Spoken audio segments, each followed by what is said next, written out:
students, in the previous lecture we have already discussing about the role and functions of the lipids. So by continuing that topic, role and function of the lipid, first is it is a important constituent of body. सबसे पहले तो ये बहुत important constituent है body का। जैसे हमारी body को कार्बोहाइड्रेट्स, विटामिन, प्रोटीन, अलग अलग जो न्यूट्रिएंट्स है उनकी रिक्वायरमेंट होती है, वैसे ही लिपिड की भी रिक्वायरमेंट होती है। ये अलग से बायोकेमिकल रिएक्शंस प्रोवाइड करता है और बॉडी को शेप प्रोवाइड करता है। उसके बाद ये कैसे एक्ट करता है? It act as a fuel, fuel की तरह एक्ट करता है। एक तरह से जैसे एक गाड़ी है, उसको चलने के लिए फ्यूल की रिक्वायरमेंट होती है, वैसे ही हमें एनर्जी के लिए इसकी रिक्वायरमेंट होती है, क्योंकि ये क्या करता है, एक तरह से बॉडी में एनर्जी यील्ड करके रखता है, फ्यूल की तरह एक्ट करता है, रिसोर्स है, फ्यूल का रिसोर्स है इन द बॉडी। उसके बाद it regulate the membrane structure.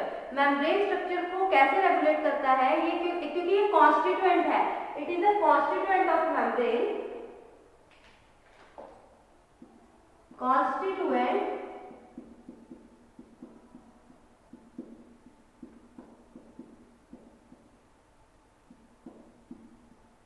ये मेम्ब्रेन का एक कॉन्स्टिट्यूएंट है जो क्या करता है, मेम्ब्रेन परमेबिलिटी को रेगुलेट करता है। और it also act as insulator की तरह एक्ट करता है। ये जो हमारे इंटरनल ऑर्गन्स होते हैं, जैसे हमें पता है कि ये मेम्ब्रेन का स्ट्रक्चर बनाता है, तो ये इंसुलेशन की तरह, इंसुलेटर की तरह एक्ट करता है, जो कि हमारे जो स्ट्रक्चर्स हैं एक्ट एज इंसुलेटर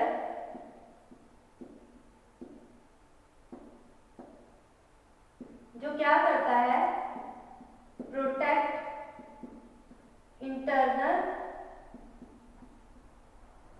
ऑर्गन्स, जो हमारे इंटरनल ऑर्गन्स हैं उसको क्या करता है, प्रोटेक्ट करता है। क्योंकि ये देखो, अब हर चीज के लिए तो जो हमारी मेम्ब्रेन है उसका एक कॉन्स्टिट्यूएंट है, उसमें फॉस्फोलिपिड की लेयर होती है, जिसमें क्या होता है, ऐसा नहीं कि हर एक मटेरियल हमारे इंटरनल ऑर्गन में एंटर कर सकता है, परमिबिलिटी देता है, जो रिक्वायर्ड है उसी की एंट्री होती है, जो नहीं रिक्वायर्ड है उसकी एंट्री नहीं होती। और एक तरह से ये इंटरनल ऑर्गन्स है उनको प्रोटेक्शन भी प्रोवाइड करता है। और इसमें क्या आ जाता है, इसमें it is also a source of fat soluble vitamin, इसको source of fat soluble vitamin भी कहा जाता है। Source, it act as source of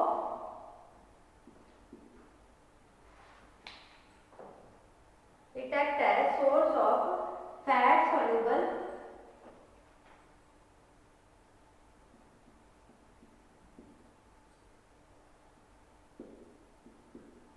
vitamin. अब कौन से होते हैं जो कि वाटर सोल्यूबल जो वाइटामिन हैं, उन फैट सोल्यूबल वाइटामिन कौन से होते हैं? विटामिन ए, डी,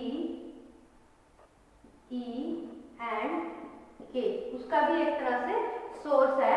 और क्या प्रोवाइड करता है? ये एक तरह से जो हाई मॉलिक्यूलर वेट के जो सब्सटेंसेस हैं उसके लिए बिल्डिंग ब्लॉक्स की तरह एक्ट करता है, act as building block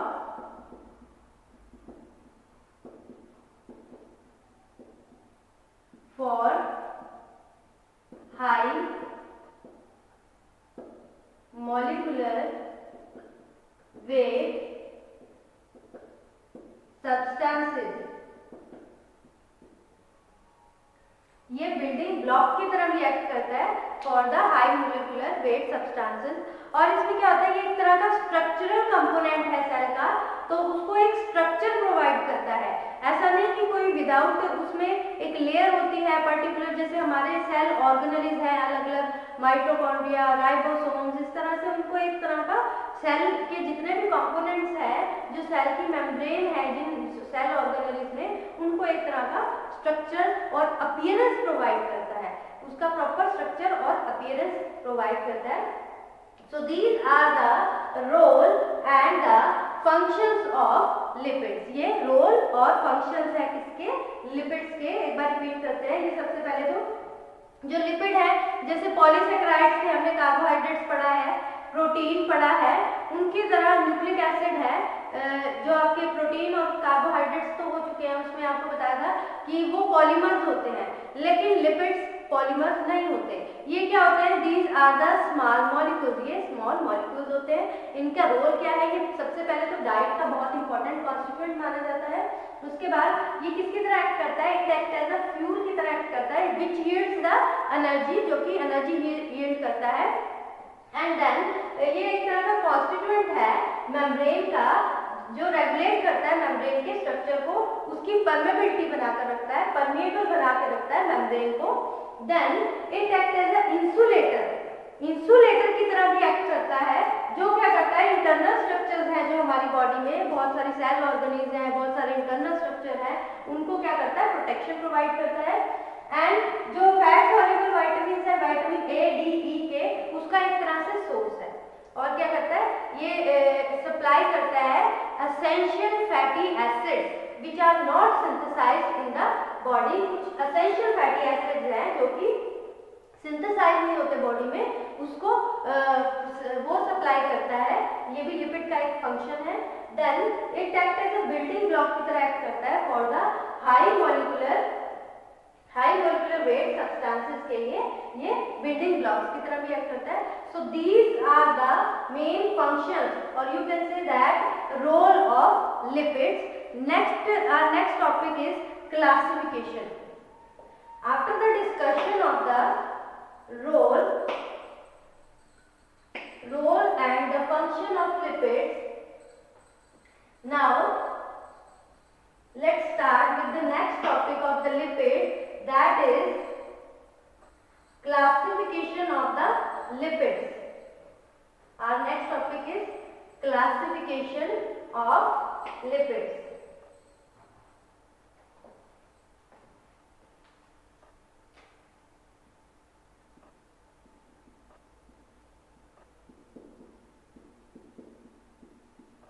Classification of lipids. Lipids are broadly categorized into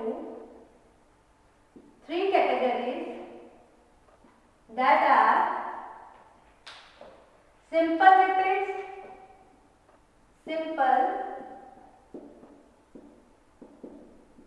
lipids, complex lipids,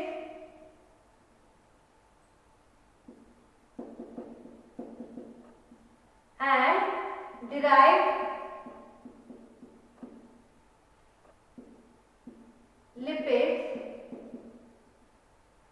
and fourth category is miscellaneous lipids.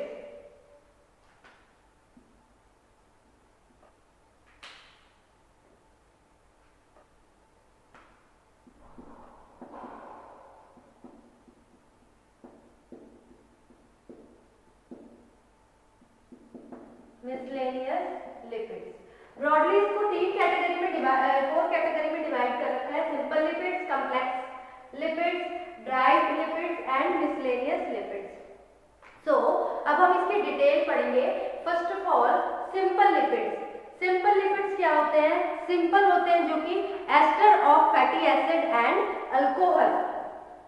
Simple lipids are ester of fatty acid and alcohol।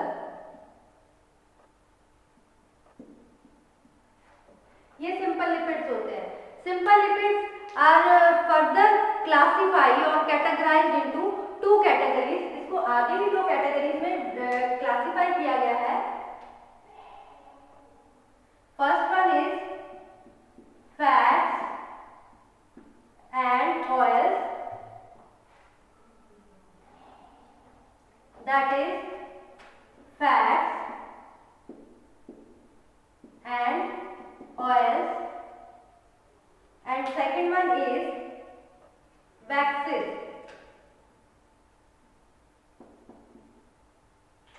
ये दो category में divide किया गया है।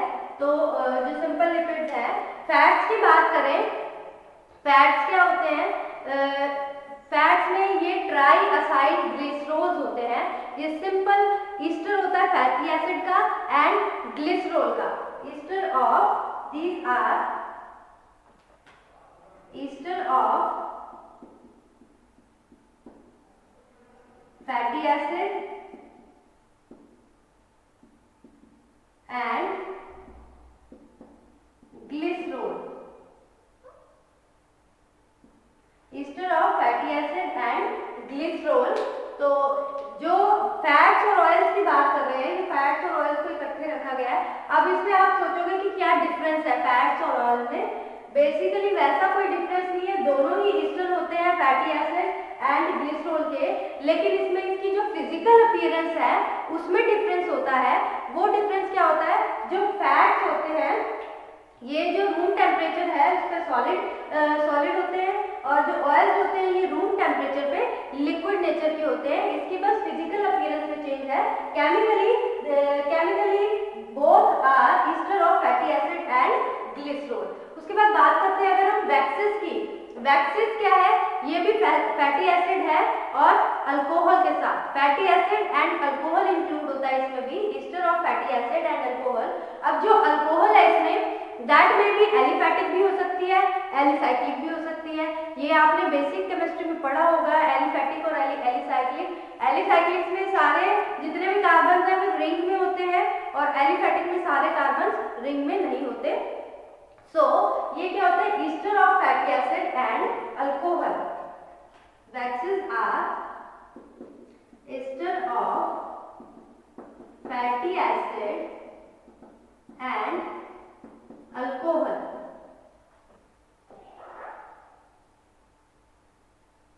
These are waxes. इसमें जो common wax है वो होती है सिटाइल अल्कोहल, ये बहुत कॉमनली यूज होती है। सिटाइल अल्कोहल इसका एग्जांपल है सिटाइल अल्कोहल, कॉमनली यूज होती है, ये कॉमन वैक्स है।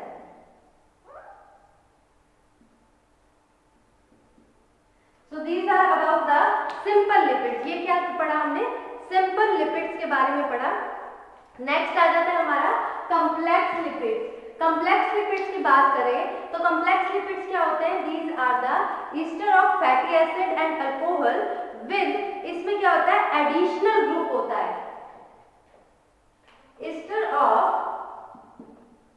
Complex lipids are ester of fatty acid and alcohol with additional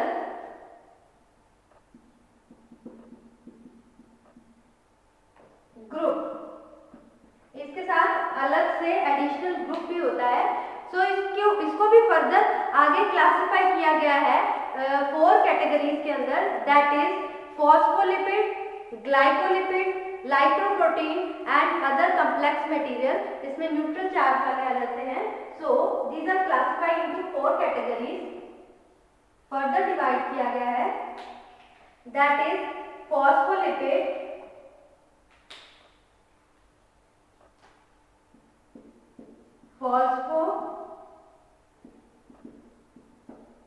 phospholipid and glycolipid,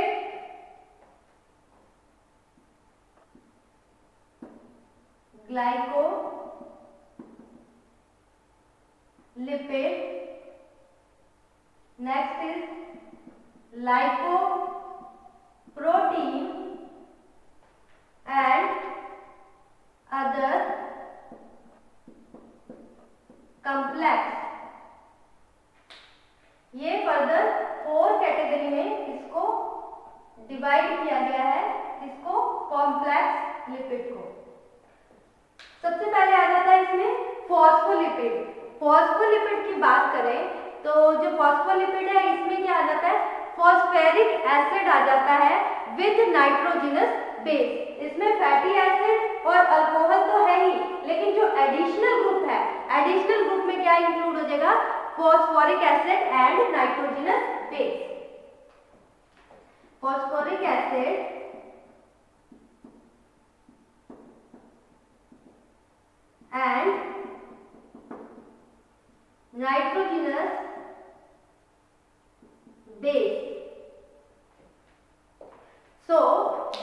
phospholipid है इसको भी फर्दर क्लासिफाई किया गया है आगे दो कैटेगरी में, दैट इज ग्लिसरोफॉस्फोलिपिड एंड स्पिंजोफॉस्फोलिपिड।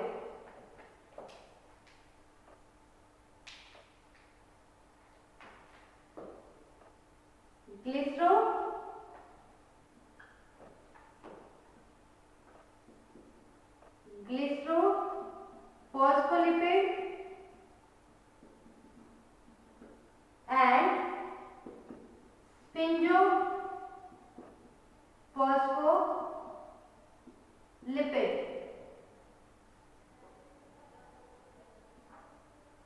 ग्लिसरो और स्पिंजोफॉस्फोलिपिड में इसको कैटेगराइज किया गया है। जो ग्लिसरोफॉस्फोलिपिड है उसमें क्या glycerol, it contains the glycerol alcohol, glycerol और अल्कोहल कंटेन करता है जो फॉस्फोरिक एसिड, जो फॉस्फोरिक एसिड होता है उसमें। इसमें एग्जांपल है जैसे लेसिथिन एंड सिफेलिन, इसका एग्जांपल है। एंड स्पिंजोफॉस्फोलिपिड में स्पिंजोसिन, जो स्पिंजोसिन है उसको एज ए अल्कोहल लिया गया है। इसमें एग्जांपल है sphingomyelin, example is sphingomyelin. So this is the phospholipid.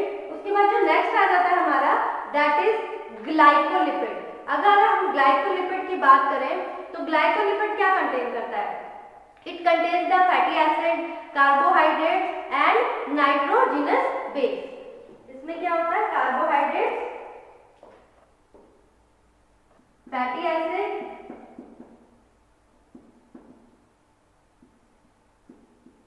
Carbohydrate and nitrogenous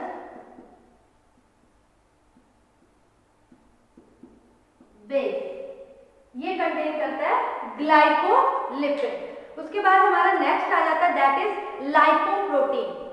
लाइकोप्रोटीन क्या होता है?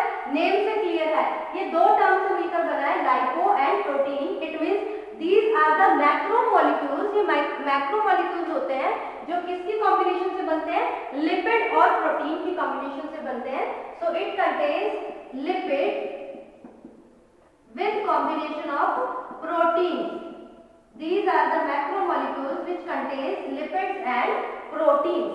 उसके बाद अगर हम बात करें दूसरे कॉम्प्लेक्स की, तो इसमें जो अदर कॉम्प्लेक्स मटेरियल आ जाते हैं दैट इज सल्फोलिपिड्स आ जाते हैं, अमाइनोलिपिड्स आ जाते हैं, या फिर लाइपोपॉलीसैकेराइड्स। इट कंटेन्स, इसमें सल्फोलिपिड्स,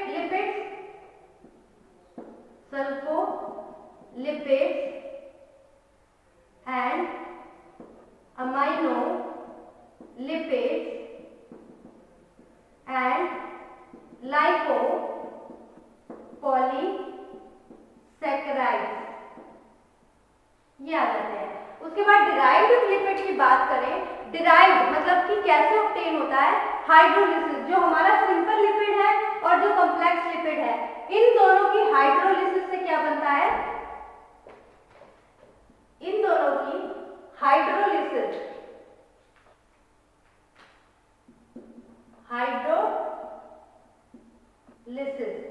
सिंपल लिपिड्स और कॉम्प्लेक्स लिपिड की हाइड्रोलिसिस से क्या बनेगा? Derived lipids. ये क्या बनेगा? ऑब्टेन होगा हमें डिराइव्ड लिपिड्स। ये क्या इंक्लूड करते हैं? It includes the glycerol, alcohols, mono and diglycerol, steroid hormones, hydrocarbons and ketonic bodies ये कंटेन करते हैं। इसमें ग्लिसरॉल्स आ जाते हैं, अल्कोहल्स, फैटी एसिड्स, ग्लिसरॉल्स,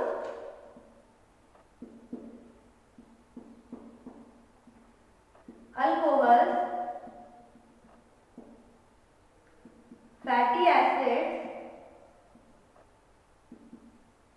और इसमें आ जाते हैं जैसे मोनो डाइग्लिसरॉल्स आ जाते हैं, steroids, it includes the steroid hormones, hydrocarbons and ketonic bodies. अब इसमें जो फोर्थ ग्रुप आ जाता है दैट इज जो न्यूट्रल लिपिड्स। इसमें न्यूट्रल लिपिड्स भी आ जाते हैं, जो इसमें मैंने मेंशन नहीं किया हुआ। न्यूट्रल लिपिड्स उनको कहा जाता है जो मोस्टली जिन लिपिड्स के ऊपर चार्ज नहीं होता, अनचार्ज लिपिड्स होते हैं, उनको क्या कहते हैं? न्यूट्रल लिपिड्स कहा जाता है। मोस्टली इसमें क्या होता है? मोनोडाई जो असाइल ग्लिसरॉल आ जाते हैं, कोलेस्ट्रॉल होते हैं, ये न्यूट्रल लिपिड्स की कैटेगरी में आती हैं, ये मैंने इसमें मेंशन नहीं किया। इसमें एक न्यूट्रल लिपिड्स की भी कैटेगरी होती है। सो न्यूट्रल यानी कोई चार्ज नहीं होगा। Uncharged lipids are known as neutral lipids. इसमें एग्जांपल इसमें क्या इंक्लूड करते हैं, mono, di, tri, acyl, glycerol and cholesterol, ये इसके एग्जांपल्स होते हैं। उसके बाद एक लास्ट कैटेगरी बनाई है, that is miscellaneous lipids. Miscellaneous lipids क्या होते हैं, इसमें वो मटेरियल आ जाते हैं जो कि जिनकी जो कैरेक्टरिस्टिक्स होती हैं, लिपिड्स नहीं होते, actually they are not lipids, but उनकी जो कैरेक्टरिस्टिक्स होती हैं वो near about similar to the lipids, वो characteristics are similar to the lipids, वो कंपाउंड्स आ जाते हैं। So characteristics, miscellaneous compound characteristics are similar to lipids। Example में जैसे corticosteroids, squalene, hydrocarbon. Example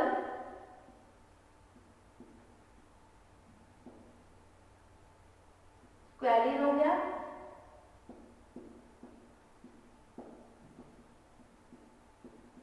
hydrocarbon हो गया, कॉर्टिकोस्टेरॉइड्स हो गया। So these are the example जिनकी कैरेक्टरिस्टिक्स जो किसकी तरह सिमिलर है, लिपिड्स की तरह। एक्चुअली लिपिड नहीं है लेकिन उसकी कैरेक्टरिस्टिक्स लिपिड जैसी है। और एक हमने इसमें किया था न्यूट्रल लिपिड्स, जिसके ऊपर न्यूट्रल लिपिड्स में क्या, ये हो गई first, second, third, fourth and fifth one is neutral lipids. These are mostly uncharged lipids. Uncharged lipids. So this is all about the classification of the lipids. After the discussion of role, today we have already discussed about the classification. तो इसका एक review ले लेते हैं कि इसमें इसकी 4-5 classification हमने की है। सबसे पहले it is broadly classified into different classes. First one is simple lipids. Simple lipids क्या होते हैं, these are the ester of fatty acid and alcohol. इसमें ये दो कैटेगरी में इसको फर्दर क्लासिफाई किया गया है, that is fats and oil. Fats क्या होते हैं, ये एस्टर होते हैं फैटी एसिड एंड ग्लिसरॉल के। वैक्सेस में क्या होता है, ये फैटी एसिड एस्टर होते हैं फैटी एसिड एंड अल्कोहल के। अब इसमें डिफरेंस क्या होता है फैट्स एंड ऑयल्स में, जो फैट्स होते हैं वो नॉर्मली रूम टेम्परेचर पे सॉलिड होते हैं, जो ऑयल होते हैं वो नॉर्मली रूम टेम्परेचर पे लिक्विड होते हैं। इसमें जो कॉमन वैक्स है जो बहुत कॉमनली यूज होती है, that is example is cetyl alcohol. उसके बाद जो नेक्स्ट हमने पढ़ा that is complex lipids. These are the esters of fatty acid and alcohol। इसमें एडिशनल ग्रुप होता है, इसको भी 4 कैटेगरी में डिवाइड किया गया है further, that is phospholipid, glycolipid, lipoprotein and other complex. Phospholipid, lipid with phosphoric acid, name से क्लियर है, फॉस्फोरिक एसिड एंड लिपिड। और इसमें नाइट्रोजनस बेस होता है फैटी एसिड एंड अल्कोहल के साथ। इसको आगे फर्दर जो कैटेगरी में डिवाइड किया गया दैट इज ग्लिसरोफॉस्फोलिपिड एंड स्पिंजोफॉस्फोलिपिड, इसको डिस्क्राइब किया हमने। उसके बाद हमने ग्लाइकोलिपिड में fatty acid, it includes the fatty acid, carbohydrates and the nitrogenous base. और ये क्या होता है, मोस्टली फैटी एसिड, कार्बोहाइड्रेट्स और नाइट्रोजनस कंटेन करता है। लाइपोप्रोटीन में लाइपोप्रोटीन लिपिड्स, ये मैक्रोमोलेक्यूल्स होते हैं क्योंकि इसमें लिपिड और प्रोटीन, अब आपको ये पता है कि प्रोटीन होता है, प्रोटीन भी बल्कि ग्रुप हो गया और लिपिड भी बल्कि ग्रुप हो गया। तो इसमें क्या होता है, लिपिड्स और प्रोटीन का कॉम्बिनेशन है, दोनों ही बल्कि ग्रुप हो गए, तो ये क्या हो गए, macromolecules. These are the macromolecules बन गए विद लिपिड्स एंड प्रोटीन। उसके बाद अदर कॉम्प्लेक्स में इसमें it includes the sulfolipids, aminolipids and lipopolysaccharides. Then the third classification is derived lipids. ये कैसे ऑब्टेन होता है, it is obtained by the hydrolysis of the simple lipids and complex lipids, इन दोनों की हाइड्रोलिसिस से ऑब्टेन होता है। इसमें it includes the glycerol, alcohol, fatty acids contain करता है। और इसमें स्टेरॉइड हार्मोन्स भी होते हैं होते हैं, हाइड्रोकार्बन्स भी एंड कीटोनिक बॉडीज भी इंक्लूड करता है। नेक्स्ट हमारा मिसलेनियस लिपिड्स। इन मिसलेनियस लिपिड्स में क्या होता है जी, ये actually it is not a lipid category, ये लिपिड कैटेगरी नहीं है, लेकिन वो क्या होता है उनकी जो कैरेक्टरिस्टिक्स होती हैं that are similar to the lipid. जैसे लिपिड्स की कैरेक्टरिस्टिक्स होती है वैसे इसकी कैरेक्टरिस्टिक्स भी बिल्कुल सिमिलर होती है, तो इसको मिसलेनियस कैटेगरी में रखा गया है। तो इसमें एग्जांपल जैसे स्क्वालिन हो गया, कॉर्टिकोस्टेरॉइड्स हो गया, हाइड्रोकार्बन्स हो गया, these are the examples of miscellaneous lipids. उसके बाद इसमें न्यूट्रल लिपिड एक कैटेगरी बनाई गई है। Neutral lipids are those lipids which are uncharged, जिनके ऊपर कोई चार्ज नहीं होता, उनको न्यूट्रल लिपिड्स कहा गया है। It includes the mono, di, triglycerol and cholesterol include करता है। So this is about all about the classification of lipids. हमारी क्लासिफिकेशन यही फिनिश होती है। वन बाय वन करके हम अब इसके जो कंपाउंड है जैसे फैट्स हैं, फैटी एसिड्स हैं, उसके बारे में आगे डिटेल स्टडी करेंगे। After then qualitative test and then disease. So ये क्लासिफिकेशन बहुत इंपॉर्टेंट है, इसको अच्छे से लर्न कीजिए। अभी के लिए इतना ही है। So thank you students.